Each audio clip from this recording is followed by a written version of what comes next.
everybody. Welcome back. We've got our next guest. I'm really interested in this topic. I do a lot of grief and loss Oh, counseling, and yeah, so I'm really interested. We've got Melanie Oborne here from a psychologist from Geelong, Victoria. Melanie Oborne is a transpersonal psychologist with over 25 years experience in psychology and social work. She specializes in working with individuals going through spiritual emergencies, and also provides support to people at the end of life as well as their carers. Um, Melanie is a research associate emeritus. yes. Been a part of the shared crossing team for 3 years. In her role, she supports interns, assists with the facilitation of the shared crossing sharing group, and conducts education and presentations to promote research and help de-pathologize the phenomena. Recently, Melanie was appointed to the board of the Australian Centre for Consciousness Studies and is a member of both our organisation, the AIPR, and the Australian Psychological Society Transpersonal Interest Group. So I would love to give a warm welcome to Melanie, and she'll be talking about the Shared Crossing Project and its research initiative study. Yes. Take it away. Thank you so much, Joyce. It's really bizarre. I've just got this screen in front of me. I can't see anybody, but anyway, I'll keep going. I don't know how I did that. So thank you so much, Joyce, and also to firstly the AIPR for allowing me to present this presentation today. So as Joyce indicated, I'm here to talk about the Shared Crossing project, whereby we'll be exploring what William has termed shared death experiences. So I'm hoping everyone can see the screen and hear me. So firstly, I do want to acknowledge the founder, William Peters, who is also my boss. So William is very experienced in the end of life arena. He has worked extensively as a hospice worker. He's also works currently as a psychotherapist and also researcher with the project. He's also authored a book, which some of you may be aware of, and it's entitled At Heaven's Door, What Shared Journeys to the Afterlife Teach About Dying Well and Living Better. And William himself has actually had his own near-death experience, and he's also had a shared death experience with his father, which is actually detailed in the book. So the Shared Crossing Project's mission ultimately is to positively transform relationships to death and dying through education and also raising awareness about shared crossings and their healing benefits. So the Shared Crossing Research Initiative consists of a multidisciplinary team, and as you can see pictured there is the founder, William Peters. Beside William is the medical director, who is Dr. Monica Williams. And also this picture's somewhat dated. It's our former Chief of Research, Dr. Michael Kinsella. So the focus is that we study end-of-life phenomena that William has termed shared crossing. So we collect and analyse the shared crossing accounts, and we utilise a semi-structured interview. And we've also developed a coding tree to actually break down what the specific phenomena is within people's experiences. We also have collated data on the therapeutic benefits of the shared death experiences and shared crossings. And we also advocate for education about shared crossings.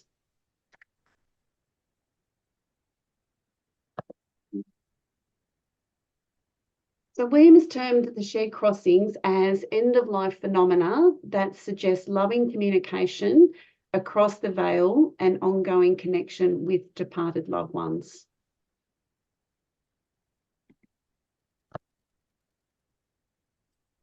So this is the Shared Crossing Project spectrum of end-of-life experiences, and it's known as SAILE.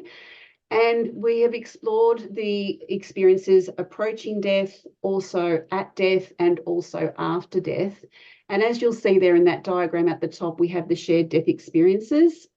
We also gather data on terminal lucidity, which occurs approaching death.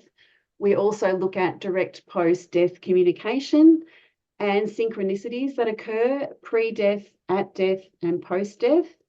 And we also look at pre-death visions and visitations, as well as post-death visions and visitations.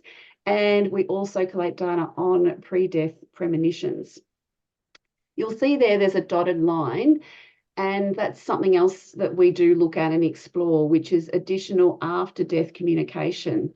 But what we actually focus on within the project is the first 12 months after a loved one or an individual's passing, because we have found that the additional after-death communication is more common during those first 12 months.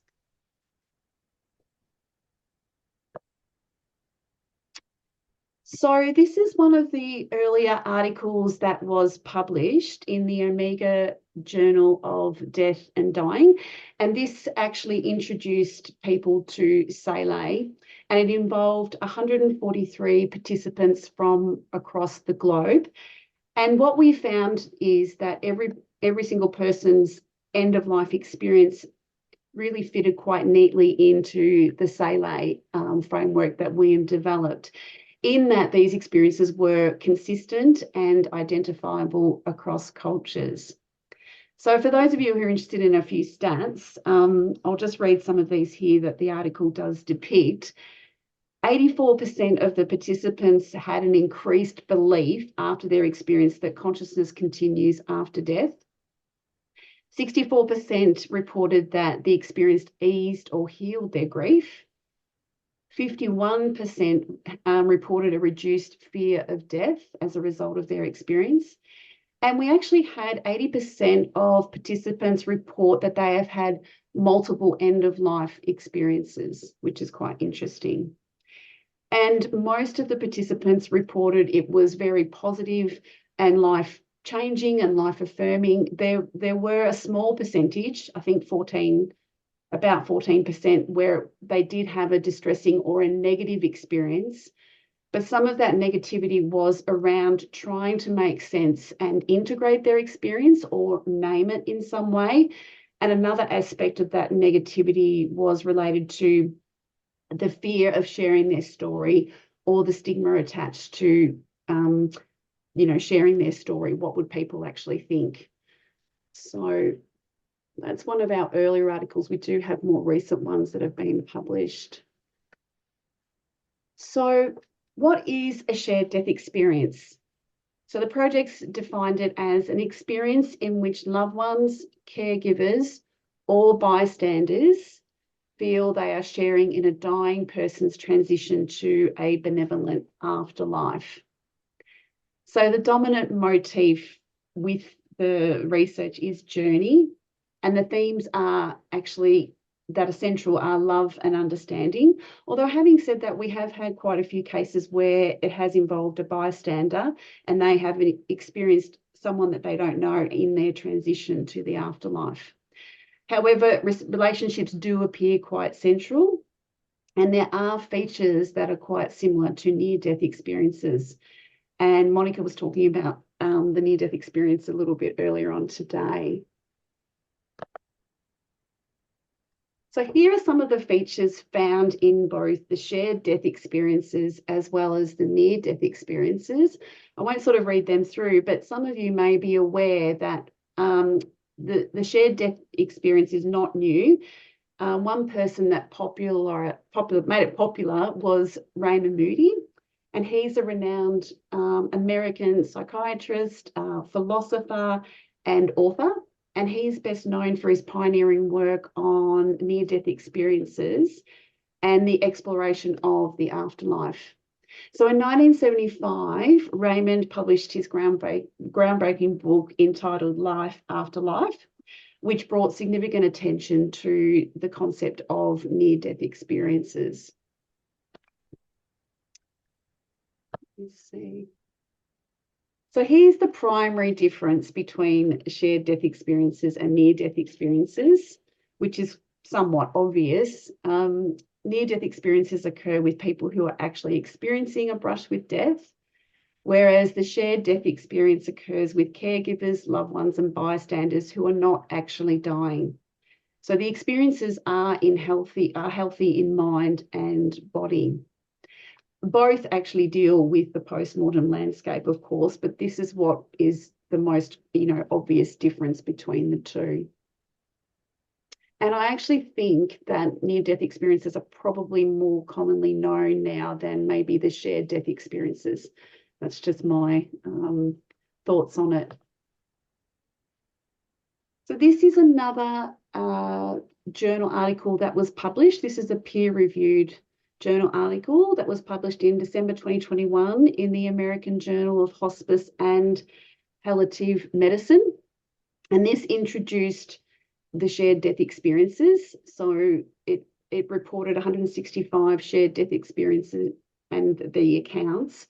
And what's quite interesting and fascinating about this is that the psychological and also the emotional outcomes are remarkably similar to the SALE experiences that were identified in the previous article, in that there was a stronger belief in the afterlife, a reduction again in the fear of death, a healing or a processing of one's grief, and often a profound spiritual shift occurred for individuals as well.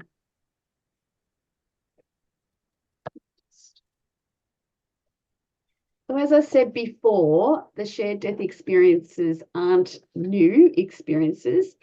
They've been reported across cultures, for over a century now, and were studied as early as 1882, as depicted there by the Society of Psychical Research. I always struggle to say that.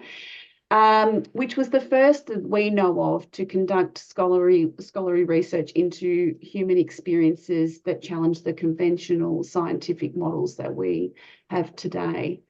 So one major outcome of their work was the book Human Personality and the Survival of Bodily Death, which was published in the 19th century, and it documents what they term as deathbed visions and also apparitions. So it just highlights how long this, phenomena has been actually studied and looked at seriously through academic inquiry.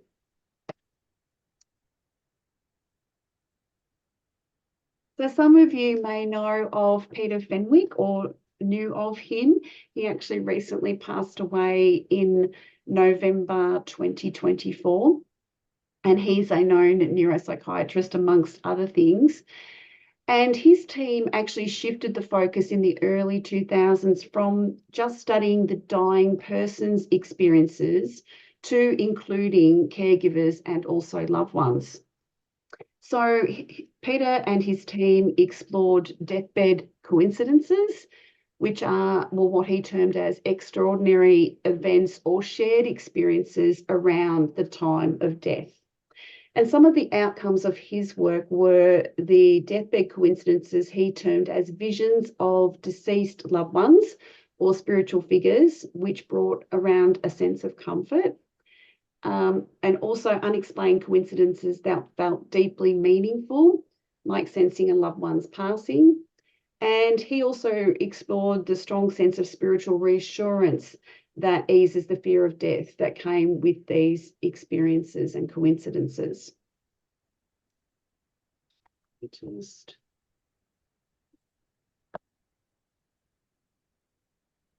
So looking at our project, we have actually, we're standing on those founders, the previous work by both Fenwick and Moody.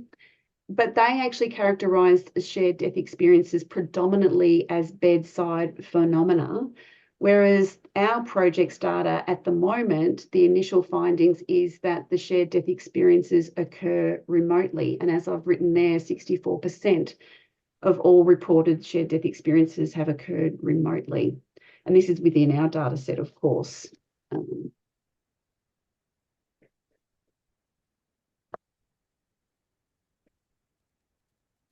So the other initial findings within the data is that mindfulness practices seem to correlate with the shared death experiences, in that 67% of our participants engaged in a range of meditative activities, such as meditation, prayer, contemplation, yoga, consistent practice of being in nature, that type of thing.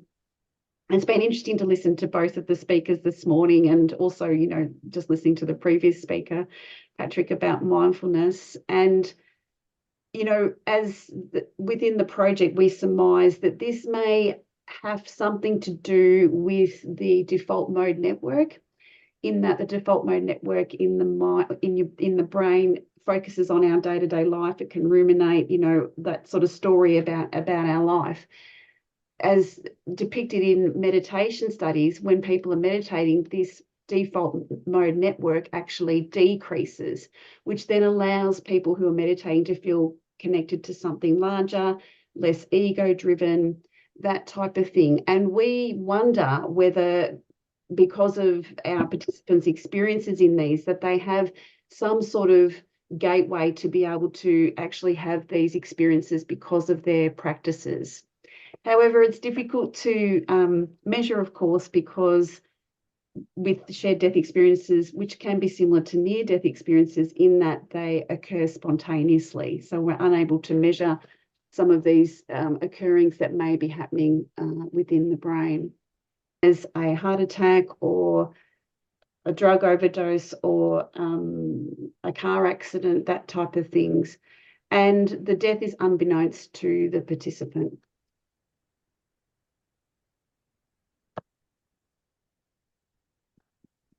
So as a result of our studies and collating data, we identified two main types of shared death experiences, one being bedside, so present with the dying, and then the other being remote, so not at the bedside of the dying. And a subtype underneath remote is what we have termed as a flyby, which is known as a fleeting farewell. And participants report a sense of feeling an energy, a whoosh sort of rush past them, which is what we've categorized as a fleeting farewell. And also we have two other subtypes in relation to time variation. So the shared death experience can occur early, so before someone's passing, or delayed, meaning after someone has passed, or gradual. And these experiences have what we term an ebb and flow, and it can have a stop and start. And it also can relate to it occurring over many days. Like I had one case where I was working with someone, I think it occurred over 5 days. And we also have another subtype here, which is multi-personal group. So we've interviewed individuals as they can be related or not related, as a group of people that have had a shared death experience with one individual that's passed over.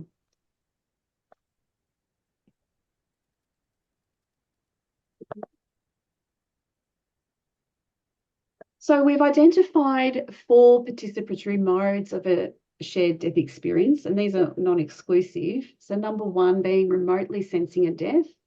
Number 2, witnessing unusual phenomena. Number 3, accompanying the dying. And number 4, assisting the dying in transitioning. And we'll look at each one in a little bit more depth, and I'll be able to play you some case studies to highlight them as well. So the first one was remotely sensing a death. So this relates to brief thoughts, feelings, or sense of presence around the time of death. And it also can include the sudden onset of sympathetic physical symptoms. I can't see anybody, so I'm hoping that you guys can hear the videos. So the second participatory mode is witnessing unusual phenomena, which occurs in a lot of the shared death experiences.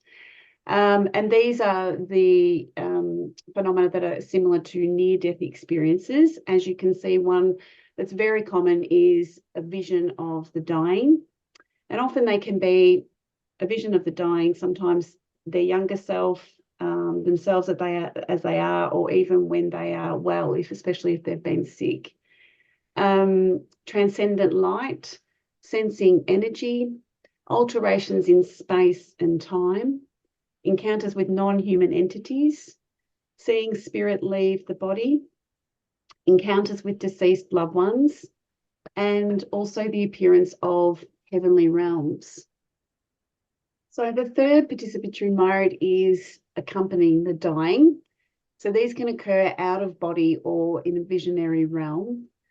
And the individual progresses on a journey with the dying. So there is a sense of movement or ascension towards light. They can also see or visualize natural landscapes or otherworldly regions. Some participants require special knowledge as a part of their experience.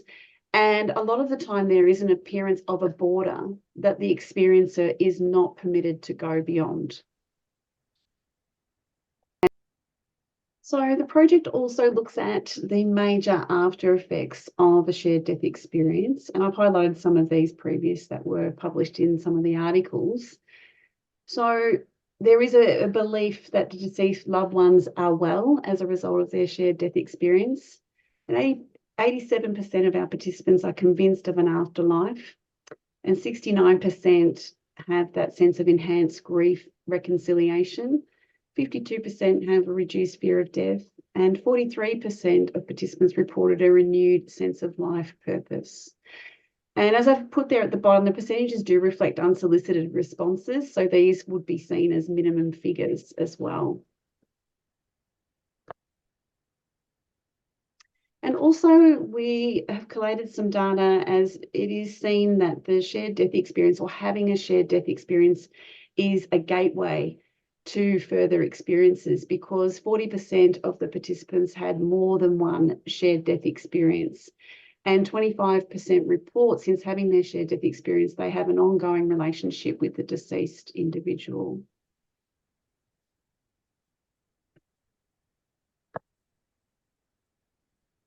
There's also another unique shared death experience feature that William is focusing his research on, and this is only recently. However, within his own shared death experience, he did have this feature as a part of it known as the conductor.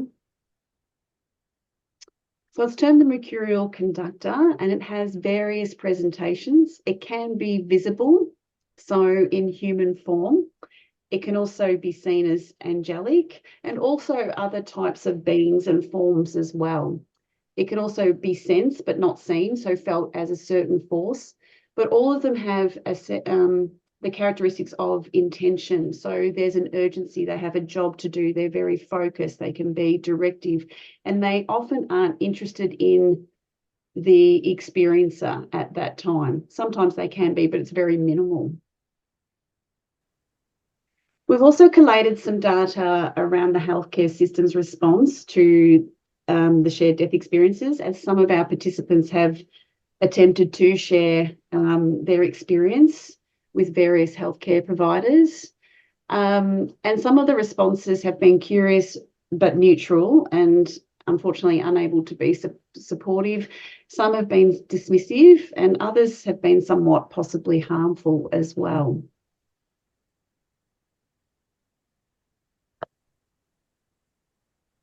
So the shared death experience stumps medical science. So the current medical science view of consciousness cannot account for the shared death experiences at this time.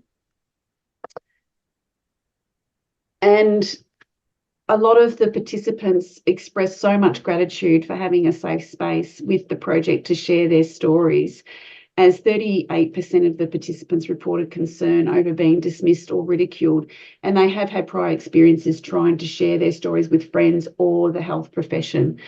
So it's wonderful to have that feedback, that a part of our work in the project when we're interviewing people is to, validate and affirm their stories, which has been, very therapeutic for them. So this is our best practice with the project. So we are definitely client-centred, invitational, of course it's voluntary, and we remain attuned to the needs of the client experiencer as they are sharing their story, and even after they share their story, to provide them with ongoing support.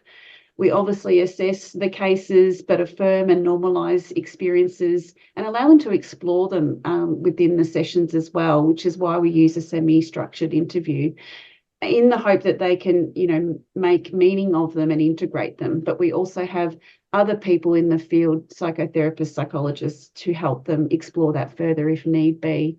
I won't touch on this other aspect because of time, but that's why I asked the question of Lance and Monica early about the religious or spiritual problem and psychosis and that type of thing, because a lot of the participants and some of my clients that I work with, the first thing they say is, you're going to think I'm crazy, or you're not going to believe what I say, that type of thing. So there needs to be definitely more work done in that area. And also the end of life provider imperative, part of our mission is, we want people to be knowledgeable about shared death experiences by reviewing the literature and support the shared death experiences and learn clinical methods to support these experiences as well. And also as part of the project, we do advocate for end-of-life protocol education for end-of-life staff and volunteers. And I'm actually doing a presentation for the palliative care team in a few weeks in a certain area, which is great. So there is some definite interest. So the latest news and development from the Shared Crossing project is that both William and Monica are going to be presenting at this year's IANS conference in August 2025, and they'll also be showing a short film entitled Suffering into Gold. And I'll just read you a short synopsis of what that film is about. So after having been diagnosed with ALS, Paul Grayland decides to seek out legal methods for ending his own life. And this sends his wife, Beth, on an incredibly moving journey to learn about shared death experiences with William Peters. Also, they can have a conscious and loving end-of-life experience. And also, the project's working on a feature-length movie at the moment.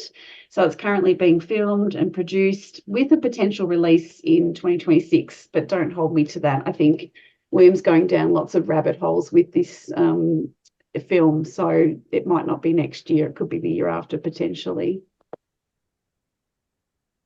So also we have lots of resources. We have a story library, and that gets modified every few months or so.